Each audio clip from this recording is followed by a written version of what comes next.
whose ambassador to the UN, Danny Danon, has defended the controversial strike in Doha following a condemnation from the UNSC. Speaking before the Council, Danon vowed that Israel would continue to target terrorists wherever they hide, saying that there is no sanctuary for terrorists, not in Gaza, not in Tehran, and not in Doha. The Security Council issued a joint statement condemning the strike, though it refrained from naming Israel directly. The attack has raised questions about Israel's broader military strategy in the region. Professor Rohan Gunaratna with us on the broadcast. Professor Gunaratna, I have to understand from you. It's really interesting the fact that Israel is sticking to its guns and it's maintaining the same narrative across all international platforms. We're now learning that Israel's ambassador to the UN has stood before the Security Council and said that they will be taking out terrorists regardless of where they are. And the Security Council has condemned the action without naming Israel. What are your first thoughts? Does this seem like a lot of hypocrisy on display? Israel has a steadfast policy since the Munich Olympics, when its athletes were killed.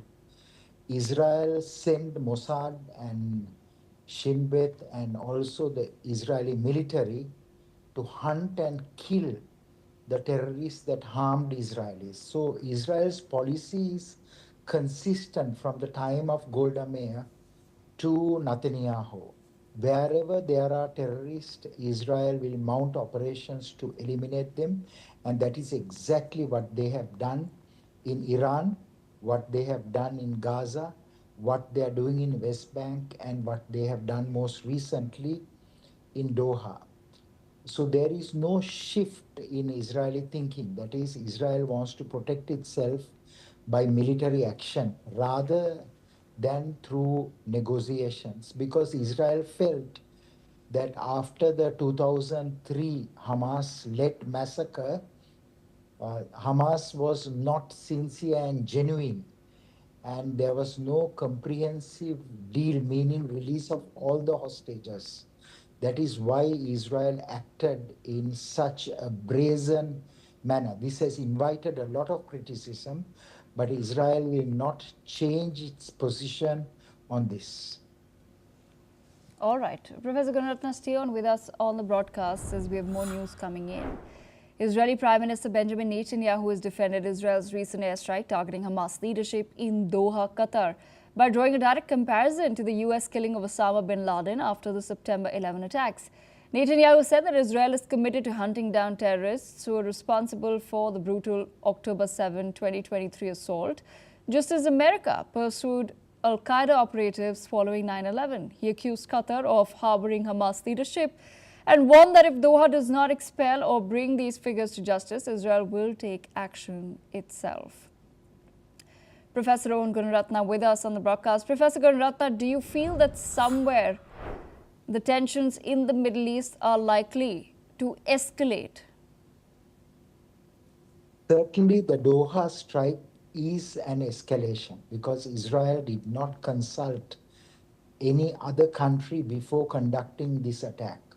And Prime Minister Netanyahu drew a parallel to the American killing of Osama bin Laden Abbottabad in Pakistan, and where the US Navy SEALs team attacked bin Laden and killed him. So Netanyahu is saying that he has done a very similar operation. What is important for governments to understand is that if they are not bringing terrorists to justice on their own soil, and if they have harmed Israel, there's a risk that Israel will strike again. Israel will continue to operate, mounting attacks against wherever Hamas is currently having a presence, whether it is in Turkey, whether it is in Asia, whether it is in the Gulf countries. So I think that the Doha attack is a warning to the rest of the world not to permit Hamas to operate. Of course, there should be negotiations, and I believe that Doha is well placed to negotiate. But a negotiation should see an end to the holding of these hostages. These hostages needs to be released because in the 21st century, no country, no group should hold hostages. So it is the responsibility of every country to ensure that terrorists release their hostages or that those terrorists are prosecuted. All right, Professor Gunaratna, stay on with us on the broadcast as more news is coming in. Qatar's Prime Minister